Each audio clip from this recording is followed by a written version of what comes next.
Hey guys, कैसे हैं आप सब। Welcome back to the Java video series from basic to advance level. ये वीडियो में हम समझेंगे what is character set, Java में कौन सा कैरेक्टर सेट यूज होता है, what is the difference between ASCII and Unicode character set. So let's get started. सबसे पहले ये समझ लेते हैं कैरेक्टर सेट क्या होता है। एक रियल लाइफ एग्जाम्पल ले लेते हैं। फॉर एग्जाम्पल, आपको टमाटो केचप बनानी है। ये टमाटो केचप बनाने के लिए आपको कुछ set of raw materials use करने पड़ेंगे, और ये जो रॉ मटेरियल्स का सेट है ये कुछ स्पेसिफिक होगा। ये रैंडम आप नहीं यूज करोगे कोई भी raw material to create your end result. Similarly हर लैंग्वेज को बनाने के लिए एक particular set of raw materials की जरूरत पड़ती है जिसको हम कैरेक्टर सेट कहते हैं। सिमिलरली एक कंप्यूटर की कोई भी प्रोग्रामिंग लैंग्वेज बनती है, उसका भी एक वेल डिफाइंड कैरेक्टर सेट होता है जो कि उस लैंग्वेज के प्रोग्राम्स बनाने में काम आता है। जो लैंग्वेजेस हैं जैसे सी है, सी प्लस प्लस है, that uses ASCII character set. ASCII क्या है हम बहुत ही जल्द देखेंगे। सबसे पहले समझते हैं कैरेक्टर क्या होता है। कैरेक्टर सेट के अंदर का कैरेक्टर क्या होता है। तो character is nothing but any alphabet, digit और अ स्पेशल सिंबल।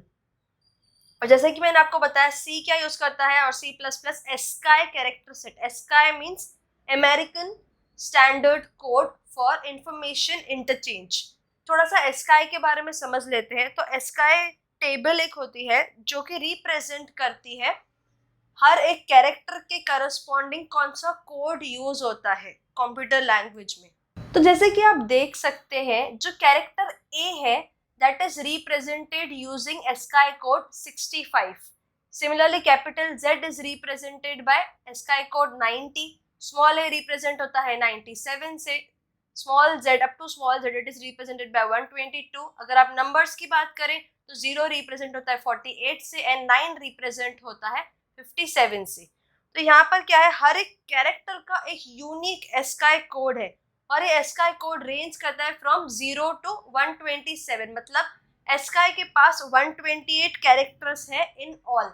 तो सी लैंग्वेज ये एस्काई टेबल यूज करती थी, ये एस्काई कैरेक्टर सेट यूज करती थी to represent all of its programs. तो प्रोग्राम्स में जो भी सिंबल्स यूज होंगे, कैरेक्टर्स यूज होंगे, वो ये एस्काई टेबल के थ्रू ही यूज होंगे। तो अब यहाँ पर क्या हुआ, बाकी सारी लैंग्वेजेस आई, बाकी सारी कंट्रीज आई, उन्होंने बोला हमको अपने लैंग्वेज में प्रोग्राम लिखना है, प्रोग्राम को रिप्रेजेंट करना है। तो वहां आया unique code. Unique code is nothing but universal code. अब ये यूनिक कोड क्या करता है, ये यूनिक कोड रिप्रेजेंट करता है ऑल काइंड्स ऑफ सिंबल्स, जैसे कि हो गए ग्रीक कैरेक्टर्स हो गए, थाई कैरेक्टर्स हो गए, करेंसी कैरेक्टर्स, एरो कैरेक्टर्स, जो भी रैंडम कैरेक्टर्स है। तो यूनिकोड के पास बहुत बड़ा सेट ऑफ कैरेक्टर्स है जिसका वो यूनिक कोड बनाता है, और हमारा कोई भी जो कंप्यूटर का प्रोग्राम है जावा में जो हम लिखते हैं वो रिप्रेजेंट होता है using this unique code character set. अब जावा यूनिकोड 16 यूज करता है, UTF-16 भी कहते हैं। UTF is Unicode transformation format. अभी 16 का मतलब क्या हुआ कि ये 16 बिट डेटा को रिप्रेजेंट कर सकता है, और ये यूनिकोड एनकोडिंग जो है UTF-16 एनकोडिंग स्ट्रिंग्स और कैरेक्टर्स जब हम बनाते हैं उसके टाइम ही काम आती है। ठीक है, और इसके अंदर ऑलमोस्ट एवरी जो लैंग्वेज है ना, वेल नोन लैंग्वेज, सबके कैरेक्टर्स इसमें प्रेजेंट है। आप समझ सकते हो 16 बिट ऑफ डेटा रिप्रेजेंट मतलब 2 पावर 16, तो वो मिनिमम में मिनिमम रिप्रेजेंट कर सकते हैं characters. 65536 characters it can represent, और एस्काई सिर्फ 128 कैरेक्टर्स कर पाता था। तो you can imagine the difference कि Unicode which is universal code में कितने सारे कैरेक्टर्स एंड सिंबल्स प्रेजेंट है।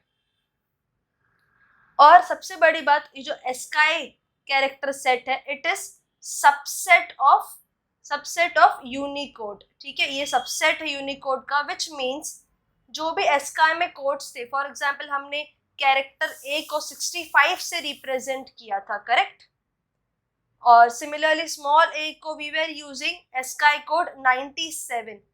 ये सब कुछ ये जो कोड्स है ना ये अब तक वैसे ही है। तो यूनिकोड में भी कैपिटल ए रिप्रेजेंट होता है 65 से, स्मॉल a रिप्रेजेंट होता है 97 से। तो यूनिकोड में एक्स्ट्रा क्या आया, जो 127 के बाद के रिप्रेजेंटेशन से वो सब कुछ अभी चेंज हो गया, उन पे अलग अलग कैरेक्टर्स आ गए हैं डिफरेंट डिफरेंट लैंग्वेजेस के। और आप बोलोगे कि अगर 65536 से हमारे कैरेक्टर्स बढ़ गए तो क्या, तो यूनिवर्सल कोड ने उसका भी हल निकाला है। अब ये जो होता है 65536 वो फिक्स्ड लेंथ यूनिकोड फॉर्मेट से रिप्रेजेंट होता है, बट अभी यूज होता है वेरिएबल लेंथ यूनिकोड।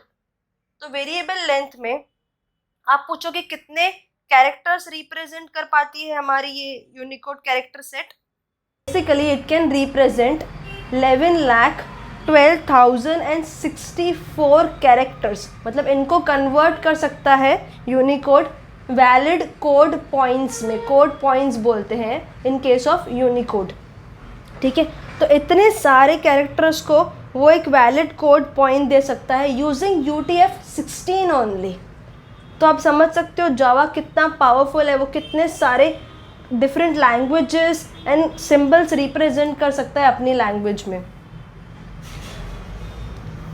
तो हमने ये ऑलरेडी समझ लिया कि ASCII is subset of Unicode character set. तो अभी हमने देख लिया कि कैरेक्टर सेट क्या है, जावा यूनिकोड कैरेक्टर सेट यूज़ करता है। What is the difference between ASCII and Unicode character set. एक और चीज़ मुझे आपको बतानी है, ये जो कैरेक्टर सेट है यूनिकोड कैरेक्टर सेट, उनको हम कंबाइन करके फॉर्म कर सकते हैं keywords, constants, variables. So basically Unicode के अंदर जो कैरेक्टर्स हैं उनको कंबाइन करके ही फॉर्म होते हैं ये सारी चीज़ें। तो हमारे अपकमिंग वीडियोस में हम देखेंगे what are constants, identifiers, variables, instructions कैसे बनती है जावा में, सब कुछ देखेंगे। अगर आपको ये वीडियो समझ में आई हो तो लाइक ज़रूर करना and don't forget to subscribe my YouTube channel.